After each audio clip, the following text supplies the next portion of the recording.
नमस्कार। शिक्षा समाचार में आप सबों का स्वागत है। और आज हम शिक्षा समाचार में जिन समाचार की चर्चा करने जा रहे हैं उसमें एक समाचार है कि कल विधानसभा में तबादले को लेकर मंत्री जी भाकपा माले के विधायक का जवाब दे रहे थे। उस जवाब का मतलब क्या है यह समझने की कोशिश करेंगे। और दूसरी खबर, किसी 31 तारीख को 20 वर्षों की सेवा देकर एक शिक्षिका जब स्कूल से विदा लेती है तो आप स्कूल के बच्चों को क्या आपने दिया है या आपको लेकर बच्चों के मन में क्या छवि है, उस मौके पर समझा जा सकता है। चलते चलते हम उस विदाई समारोह की भी चर्चा करेंगे, लेकिन शुरुआत हम तबादले को लेकर कर रहे हैं। तबादले को लेकर लगातार लोगों का फ़ोन कॉल्स आ रहा है। लगभग 17,000 पिछले बार जिनको चॉइस दिया गया था वो छूट गया है। विकलांग, कैंसर पीड़ित, हार्ट पीड़ित जिन लोगों को ट्रांसफ़र हुआ उसको ऐसे जगह पर पोस्टिंग दे दी गई कि जिला में तो वो आ गए लेकिन फिर भी बहुत परेशान है। कई तरह के सवाल इन दिनों फिर से फ़ोन कॉल्स के सहारे हम तक पहुंच रही है। कल विधानसभा में इसको लेकर भाकपा माले के पालीगंज के विधायक संदीप सौरभ ने सवाल खड़े किए, खासकर म्यूचुअल ट्रांसफ़र को लेकर। उस पर मंत्री जी ने कुछ जवाब दिया है, लेकिन सवाल है कि प्रोबेशन पीरियड में आप टीआरई 3 का ट्रांसफ़र नहीं किए हैं क्या? मंत्री जी को ये पता नहीं है कि म्यूचुअल ट्रांसफ़र में जो है सो टीआरई 3 वाला भी लाभ उठा लिया है बहुत सारे लोग। आपको अगर नहीं पता है तो भाई ये तो आश्चर्यजनक बात है।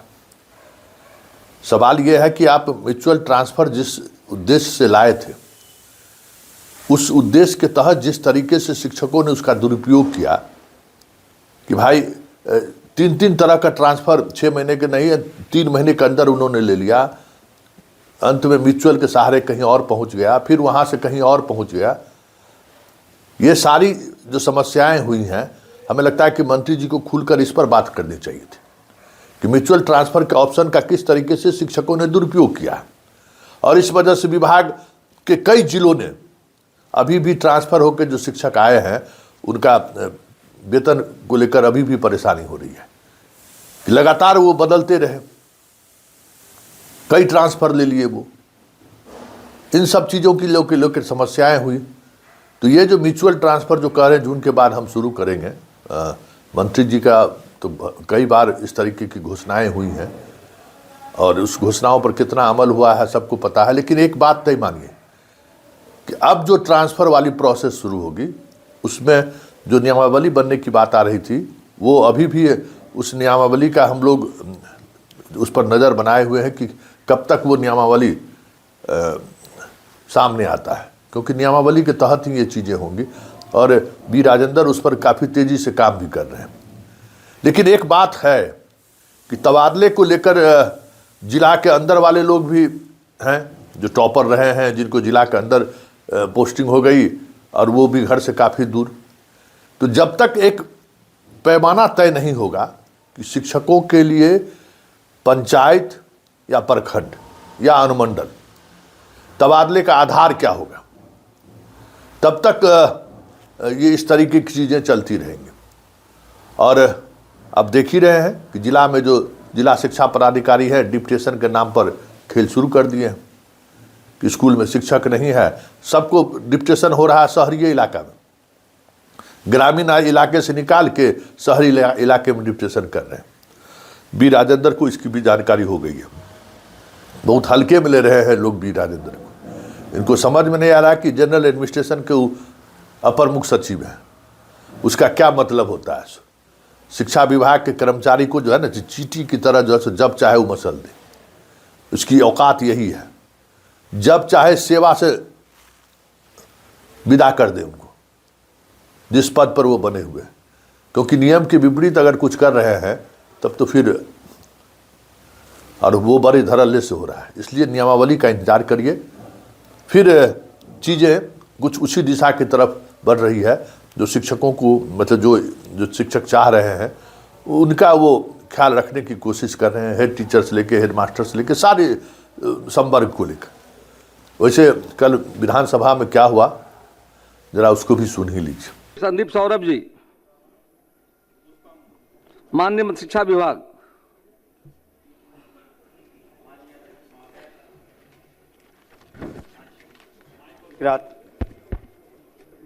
उत्तर आंशिक स्वीकारात्मक है। वस्तुस्थिति यह है कि विभागीय संकल्प संख्या 1729 दिनांक 7/10/24 द्वारा राज्य के प्रारंभिक एवं माध्यमिक उच्च माध्यमिक विद्यालयों में कार्यरत नियमित शिक्षक, बिहार लोक सेवा आयोग की अनुशंसा पर नियुक्त विद्यालय अध्यापक एवं बिहार विद्यालय विशिष्ट शिक्षक नियमावली 2023 के तहत सक्षमता परीक्षा उत्तीर्ण शिक्षकों के स्थानांतरण पदास्थापन से संबंधित नीति है। इस संदर्भ में हम कहना चाहेंगे महोदय कि शिक्षा विभाग द्वारा जो स्थानांतरण किए गए हैं कुल 1,27,240 शिक्षकों का किया गया है। उसमें से सबसे पहले हम लोगों ने 690 वैसे शिक्षकों का स्थानांतरण किया जो असाध्य रोग से ग्रसित थे। दूसरा, टीआरई 1 के तहत 45,637 एवं टीआरई 2 के तहत 28,237 शिक्षकों का हम लोगों ने स्थानांतरण किया गया। जहाँ तक टीआरई 3 का प्रश्न है, इसके संबंध में हमें कहना है महोदय कि जो टीआरई 1 का टीआरई 2 का हम लोगों ने स्थानांतरण किया वो कम से कम एक साल अपने प्रोबेशन पर वहाँ थे। इनका प्रोबेशन आपको ख़त्म होगा जून जुलाई में। उसके बाद हम लोग इनका निश्चित रूप से पोर्टल पर ला करके स्थानांतरण कर देंगे।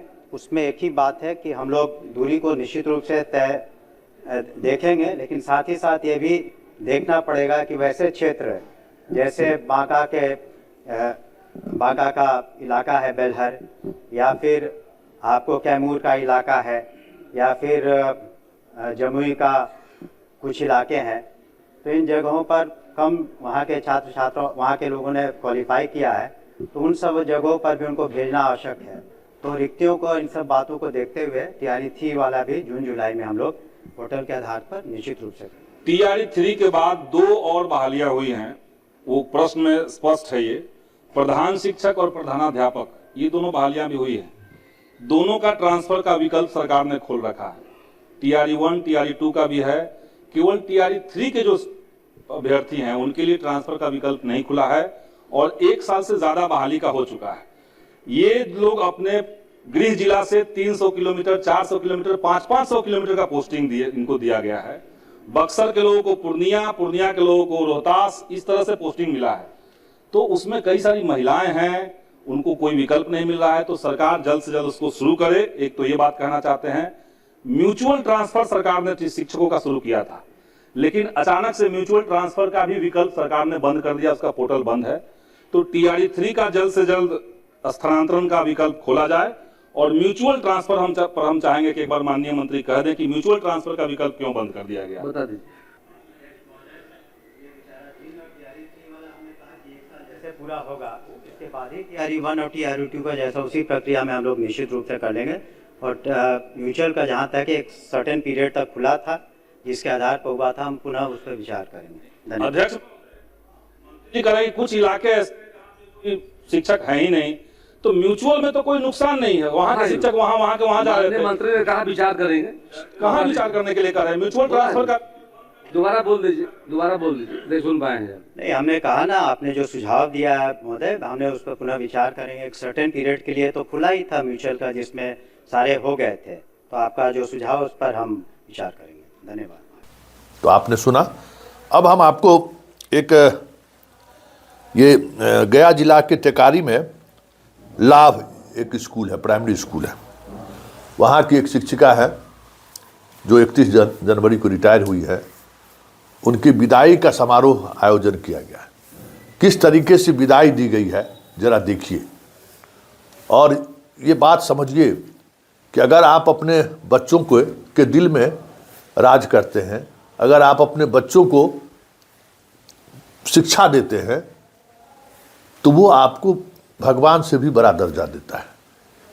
देखिए, इस 20 वर्षों की सेवा से सेवानिवृत्त हो रही इस शिक्षिका को मेरा भी सैल्यूट। और हमें लगता है कि इस तरीके के शिक्षकों को सरकार की तरफ से भी और समाज की तरफ से भी सम्मान मिलना चाहिए, ताकि आने वाला जो शिक्षक का पीढ़ी है, जो भी नया नया शिक्षक बने हैं, उन्हें भी ये एहसास हो सके कि अगर आप बच्चों को शिक्षा देते हैं, डिलीवर करते हैं, तो समाज आप एक हाथ से देते हैं, समाज पूरे हाथ 2 हाथ से आपको रिटर्न करता है। जरा देखिए किस तरीके की विदाई समारोह हुई है।